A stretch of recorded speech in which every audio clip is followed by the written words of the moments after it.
I was out here shooting some clays, enjoying the beautiful weather. I thought I'd take another attempt to do a walkthrough of my Ultralight seat delete setup that I got. It's a 2016 Ram. I got the Harker EDC. I might do a review of how I have that set up. But like I say, it's a beautiful day. There's a bunch of people out here in the desert shooting, so if it sounds like a war zone behind me, there's some people off in the distance. I'm sure you can handle it. Anyway, so here is my kitchen setup. It's been through many iterations. This works really well for me now. So I'll just kind of go through it here pretty quick. The most important piece is this board. I took all the hardware out from the Bighorn Ram. Has like a folding platform, so when you put the seats up, you can fold down a platform like this. But it's pretty flimsy and it's pretty heavy. When I took the seats out, I ended up taking that platform out and I realized how ridiculously heavy it was with all the bracketry and the springs and stuff.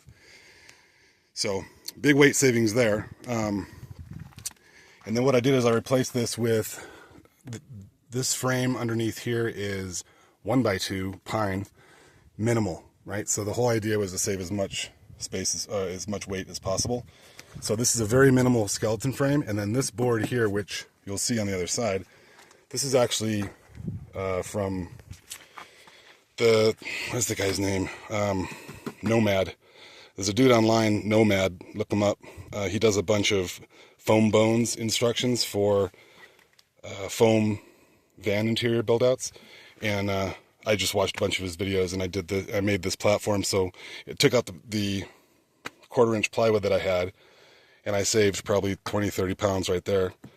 And this is just that insulated foam board with the Home Depot stuff. Can't remember the name of it. Got the Pink Panther on it. It's super cheap. You take house green and you take primer, and you essentially glue. You put a layer of the primer paint on the foam, lay down the screen, and then paint over that, and it essentially glues the screen to the foam and makes it super stiff and strong and light. So it's perfect. This whole platform, you can see it better on the other side, but this whole platform is just one flat area, and it was probably no more than 5-6 pounds for that piece. Got my piece of crap fridge. It does not work. Let's see, what is it? However you say that brand on Amazon, avoid it. I got exactly 20 trips out of this fridge, and it took a shit on me, and does not work. So, do not recommend it. That's what I get for buying cheap shit. I should have bought the good stuff to start, but you know, sometimes it works out, sometimes it doesn't. This time it didn't, and it sucks. So anyway, the only two pieces of wood is this panel here, which goes halfway across, and then this one here, which goes all the way across, so that I can mount. I've got an area to mount stuff. This is my required coffee kit. So I got my mug here, and this is my little coffee setup in the morning, so I don't have to take out my stove, and my propane is all here. And then, if you're familiar with the Harker system, the top gate attaches right here to become a table. So this is kind of my workspace for my kitchen. These are all my spices and stuff like that, fit in here nicely. Trash bags for breakfast mess. And then my food, like dry pantry, fridge, and then I take out, this is a dual burner setup, works really well. And then I've got these 2 propanes are for the burner, and then I keep 6 propanes in the back because I also use that as the heater. But anyway, so this, if you don't recognize it, this is a Walmart special, 20 bucks for this drawer system.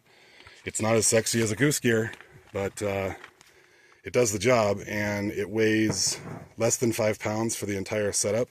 This was actually two units, and I disassembled them and then reassembled because I wanted the same height as the fridge, and then I wanted just one deep drawer and then these 2. So you can take them apart with a screwdriver, pop them apart, and then reassemble them like Legos. And then I'll just show you. So all the required utensils. Don't forget the meat thermometer so you don't get the shits in the woods. The quintessential Moro knife, great cooking knife. And then so I just keep all my utensils in here. I grab these guys if we stop because my son is addicted to mustard right now for some reason. But yeah, all this stuff is just Walmart. Right? So anyway, utensils all here. These are got my dishes, my bowls, these little cups. Don't really use these, but they don't weigh anything. And if you have, you know, someone comes by camp and you guys are, I don't know, whatever, extra cups. And then this is my dry pantry here. So, of course, coffee, got my canned goods, and then whatever other kind of bulky stuff.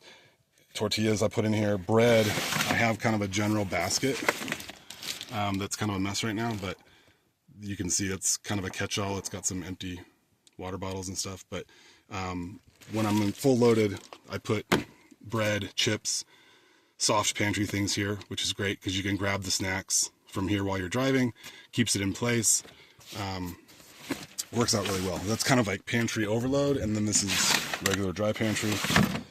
And like I said, super lightweight, which is the point, and super cheap. So instead of $2 grand for the really nice goose gear and a rollout for my fridge, it's just more weight that I honestly don't need. I thought about that for a long time, and I thought of different ways to set this kitchen up. But this works perfectly for me, and like I said, 25 bucks, spray paint it black, done.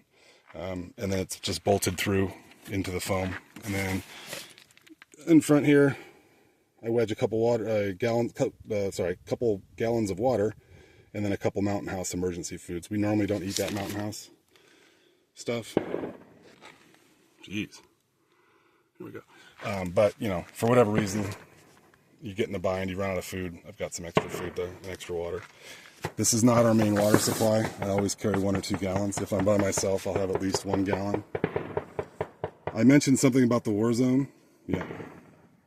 Utah desert on a weekend. Gotta love it. I love it. Anyway, extra water, extra food down there, doesn't get in the way. And then normally this is full of bottled waters.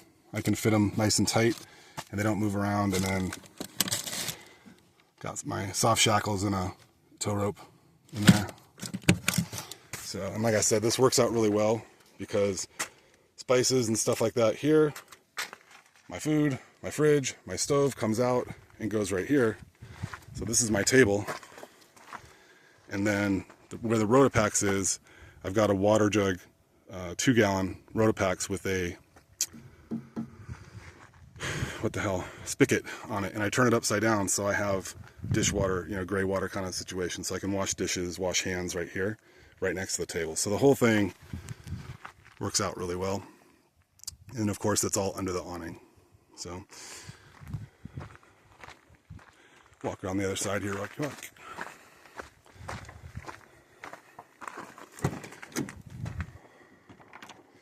All right, so this is the other side. You can see the platform, a little shadowy. You can see the platform clear here.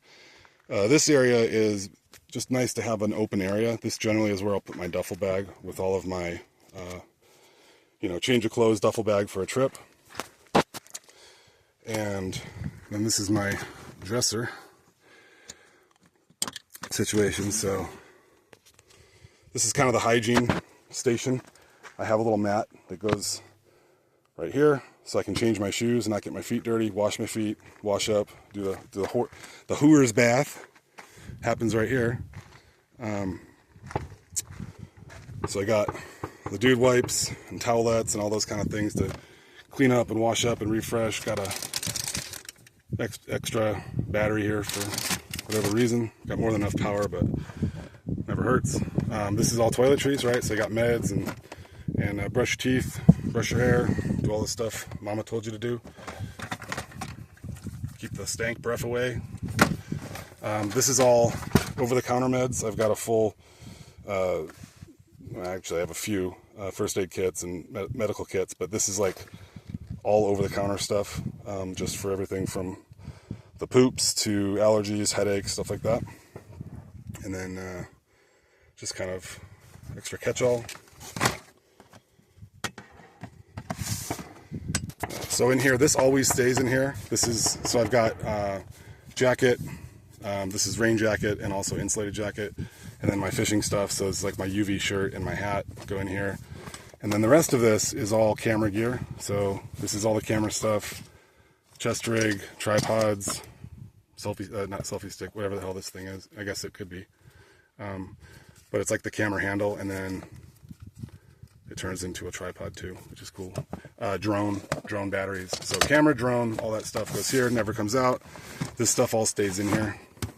Oh, this is also a, bound up. I don't know what's going on there. This is also a Walmart special. Same thing, just plastic drawers for like an apartment. And then in here, I just keep this all the time. Don't access it. This is cold weather gear for emergency.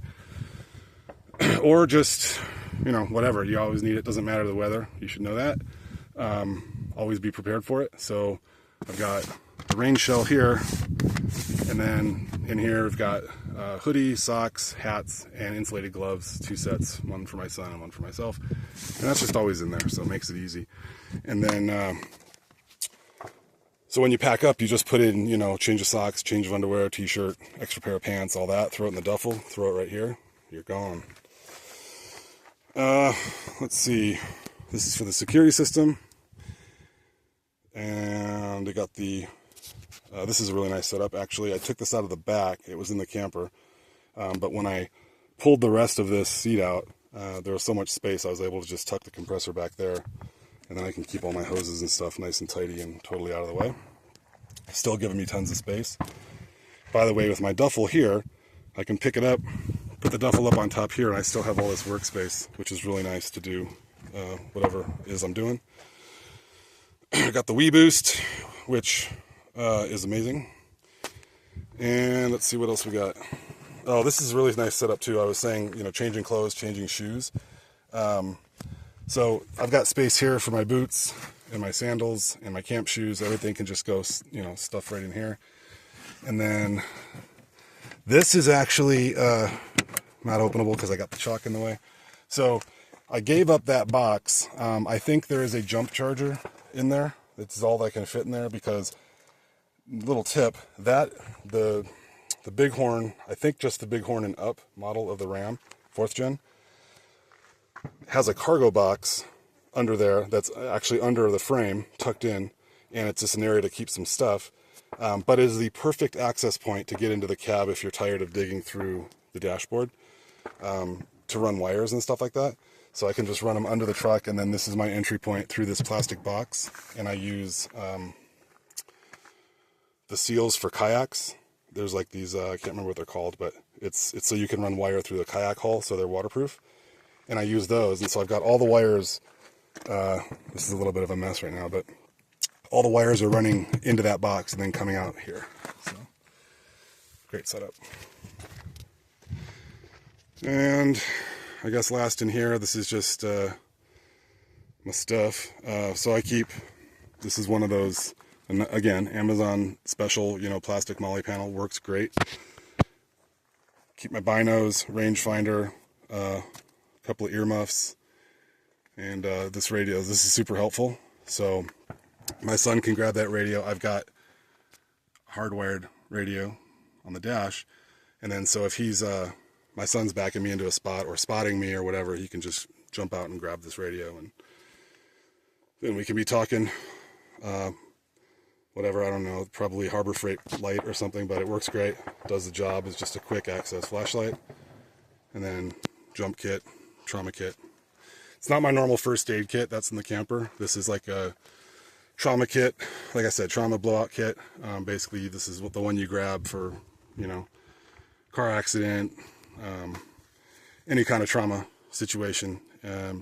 So that's got everything from, you know, tourniquet to quick stuff, stop the bleed kit, chest seals, anyway, whatever. So I guess that's probably a different topic, but yeah, that's a specific Emergency kit, great place for it, totally out of the way.